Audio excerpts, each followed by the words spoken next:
Yang pangutana bro, kulang ron ni bro. Pero memorize man niya ang, pwede ba kuno siya maggamit ani nga memorize niya ang pag-rosary? Asa man mo na napalit na. So pag-abot ana ingana na daan. So ata kahibaw sa intention sa naghimo ana nya dili po na mo ay kuan gyud ang kuan sa rosary so may mo kung kaya nimo ipayo nga makumpleto ipayo pero may mo ayo lang sa gamita kay naguba naman na. Okay. So ayo lang sa gamita tong dili kumpleto nay ha. Nga sa ayo na lang sa nagamita kay pwede nimong i-dispose properly. Dili ka makasaan na. Ha? I-dispose properly. Okay.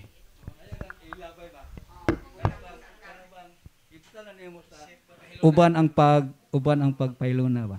Okay. Gapraman mo, aktual naman sa aktual. Unsa man yung pangutana be? Sige. Sige, taas pa kayo ang oras, 11:19. Wa mo'y pangutana? Ikaw bro, wa kay pangutana? Kami na lang pangutana? Ha?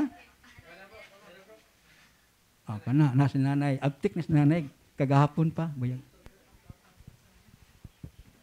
Sa in my humble self, bro, I'm using the word of God kay bilang may natutunan din ako sa intercession. So I'm one of the intercessory prayer sa group. So I'm using the word of God for her. Wa ba ko makasala sa blasphemy, bro? Kung gigamit ko ang word of God for her every time na maglitok siya ngilad na pong.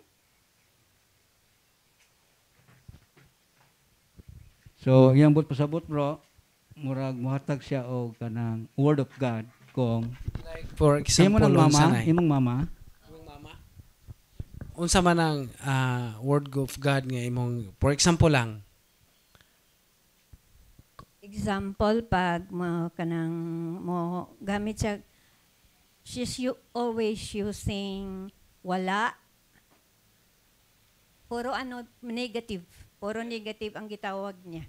So, ang gigamit na kumpong sa kanya, yung nasa dila, nakasalalay ang kinabuhi at kamatayan. Unsa man nga word of God na eh. Ang blasphemy ang kanang pag imong gigamit ang ngan sa Ginoo sa tawag na Bisaya na bro kanang pagpasipala wala di ka gud makasa kay wa mo ka magpasipa sa Ginoo gani sakto man na like for example instead nga miyong kagyawa mga nawag ka nandi mo miyong kag Ginoo ko ay ubang makuratan iyawa na unsa kang kuratan nimo no sang pito nimo ang ngan sa mga balaan ang ngan sa atong Ginoo dili ka makasa.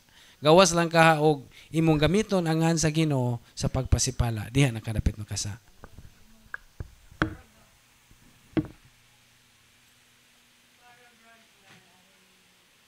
Expression gani. Ingon tong akong kaila nga makaingon kag my God.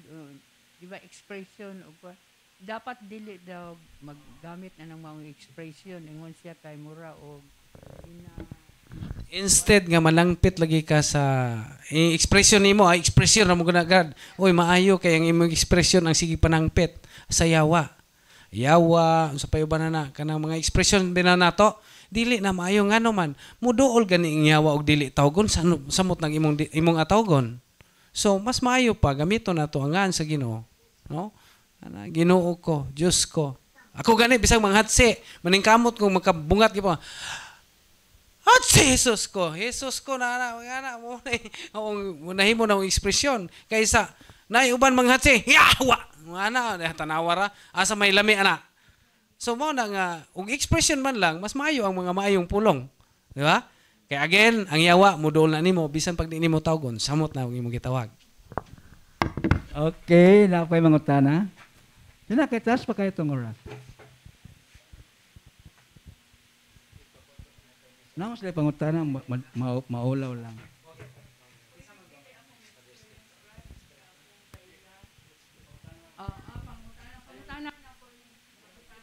Dili testimony na experience man ako sa akong kailangan kanang every morning siya atog misa niya mo apil na pud og misa sa hapon.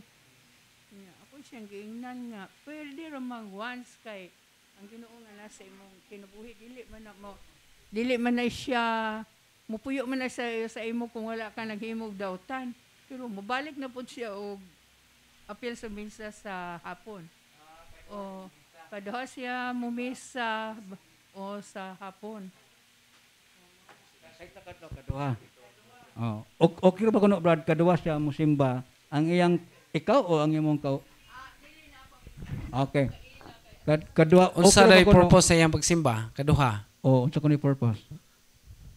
Mao na akong gisulti sa iya nga kung doon na kay laing tumong or purpose nga imong gihalaran sa hapon, okay na. Okay. Pero kung wala, tama na to.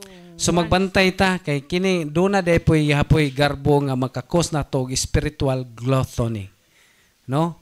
Nga kanang spiritual gluttony like for example ba nga nganong ang imong kaugalingon naghinubra na kas pagampo ba nga wa na sa lugar nga for example imong panahon imo nang gidibot diha sa pag-anha sa simbahan pag kada misa og syudad kay kada oras ang misa kada oras po kang nisimba nakalimot ka nga naa kay obligasyon sa imong pamilya which is didtong dapita nakasa ka so mo na nga naay spiritual gluttony nga wa na mamao ba garbo biya nanay ha bantay ta kay ang garbo musud na usa ka hilom nga paagi wa ta magbantay pride disguised in faith mo na ang spiritual gluttony okay. Sige, padayon sa pagpangutana. Time check, 11:25.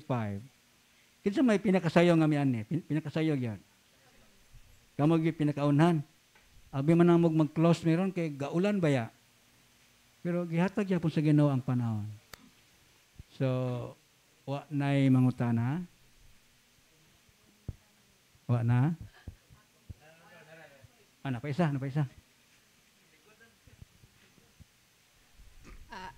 Buntag sa tanan. Kana ahong pangutana Brad, kana bang mo-attend kag misa tapos inig kapalis ay mokalawat natural o musimba ka mokalawat man jud kay mamay atong tumong sa tong kinabuhi nga makadawat sa lawas og dugo ni Kristo. Kana bang kintay palis na ay ilubong then siyempre, ning atin gihapon kag misa kanang mukalawat man jud ka ana no para sa requiem ba. Kanang okay ra na nga mukalawat ka og otro.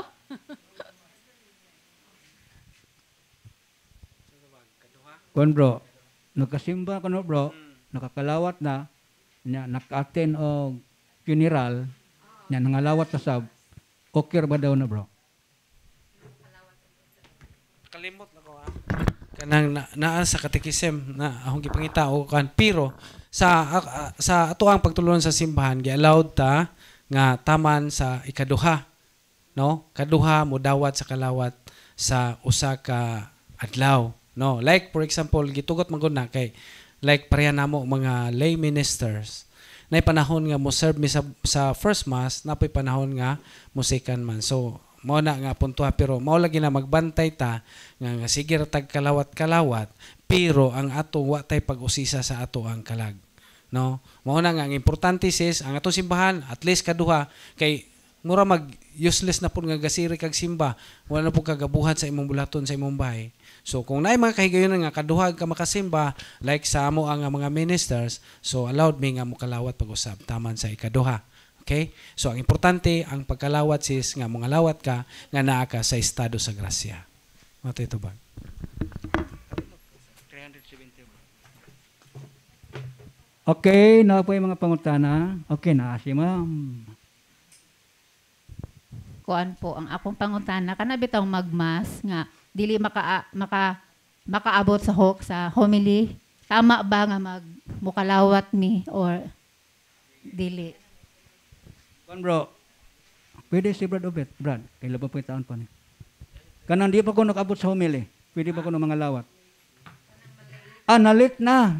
Naghumili ng pare. Okay. Pwede pa ko ng mga lawat. So, ang atong mo gini itong bantayan na ang Santos nga misa nagsugod sa prosesyonal mahuman sa resessional. So, sud ni ana ang pagsimba kinahanglan wala pa ang Santos nga misa. Apan. So naay mga excuses gihapon. No, like for example nga nalit ka gumikan sa usa ka wa nimo tuyoan nga parehingaron gaulan. Gusto kang musayo pero nalit ka gumikan kay gaulan niya wa kay sakyanan nga kuan ba motor lang ka. Nalit ka pero importante mga igsuon nga at least sa word of the kanang liturgy of the word makaabot ka. Pagbasa before mag-offering na kanang sa liturgy pa lang na sa usa to giyon homily. So nasud pa na sa liturgy of the word kanang homilya. Pero ang panudlo sa simbahan kinahanglan ta nga makaabot sa simbahan at least 5 to 10 minutes before the mass. Kaya nga naman importante nga makasugod kay ang misa gani processional nga to recessional. Labi na sa akto sa contrition. The act of contrition which is kanang maong parte sa Santos nga misa mao kana ang magtangtang sa ato ang mga venial sins. No? Nakumpisal ako sa Dios nga man nangumpisal ta ana nga punto ug dihang dapita katong mga ginagmay nga mga sala ba katong mga sala nga di makasangpot sa kamatayon venial sin mapapas ana mao nang importante nga before pa sa misa naa na ta aron makapamlandong ta sa atong mga ginagmay mga sala ug mangayo tagpasaylo diha sa confiteor aron kita angayan ug takos nga modawat sa lawas ug dugo ni Kristo diha nga ato pagadawaton sa komunyon mao toy tubag. Okay, na pa yung mga pangutana.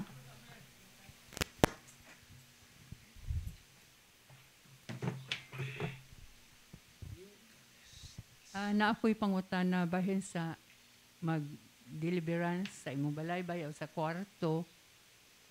Pwede ba og instead of using the deliverance prayer, right term ba na siya? Hail Mary ang pray. Magtuyok sa kwarto nga gi-bless sa nag-sprinkle ka sa holy water. Instead nga, ang i-pray nimo kadtong deliverance prayer, whatever reasons, wala ba kaya siya guide or naana siya guide, pero wala na lang niya kuha akay. Ang iyang gigamit, pag nag-go around siya, nag-pray siya Hail Mary. Pwede ba na siya? Hail Mary. Wala Our Father. Murag nagamit siya kon bro. Murag nagamit siya kanang common prayer bro. Our Father, Holy Mary, Hail Mary. Nya nagdeliveran sa balay. Nagamit og sacramentals. Pwede ba daw bro nga kana ang gamiton nga prayer, ang common prayer? Nga magdeliveran sa balay. Atong hinumduman nga ang deliverance wala lang na pasabot sa exorcism. Kanang pagpalaya sa yawa ba? Si exorcism. Daghang paagi. Forms of deliverance. Apil na niya na kanang exorcism. Major and minor exorcism. Apil ang kanang deliverance prayers. Kanang nasa handbook. Ug apil po na ang sa deliverance. Apil po na ang kanang paggamit sa mga sacramentals. Like pagsabod sa asin, no? Scatter ka ng pagsablig asin sa palibot, sa mga kwan. Apil ang pag-sprinkle sa holy water. So, pwede kayo kung wala ka, gadali ka, or kay handbook, pwede kayo nga while using, importante ni ha, nga while using the nagsablig kag asin, holy water, pwede na imong giingon, Our Father, Hail Mary, Glory be, balik-balikon. Pero, mao'y ato ibutang sa una-una, nga kana, sacramentals man na. Ang prayer, sacramental actions. So ang Hail Mary, Mother Mary, anak ka ng Our Father. O kaning mga butang katong singa na ng katong asin, holy water, kato siya sacramental objects. So kanang sacramental action o sacramental object mo ganar ang iyang gahom ni anak ngani kanato mo epekto ang iyang gahom ni anak kanato kung kita nasa estado sa grasya mao gini atong main target kay bisan pag unsa ka simple sa imong prayer even your action itself pag panguros nimo, aksyon na sacramental action, mahadlok nang yawa na kung naa ka sa state of grace. So, pwede kaayo, katong gingon nga, dili na ka mo gamit sa kuan, pwede kayo, kay ang pagsablig lang sa asin, ang sprinkle og holy water, kung naa ka sa proper disposition, usa na kapag hingilin sa yawa. Ang importante is nga before ka mo gamit sa sacramental action, sacramental object, be on the state of grace always. Kay mao nay mo palihok sa grasya nga imong gipangayo niya nang maong mga sakramental. Ang pagkaana sa estado sa grasya. Unya pagkahuman, ipabless sa pare.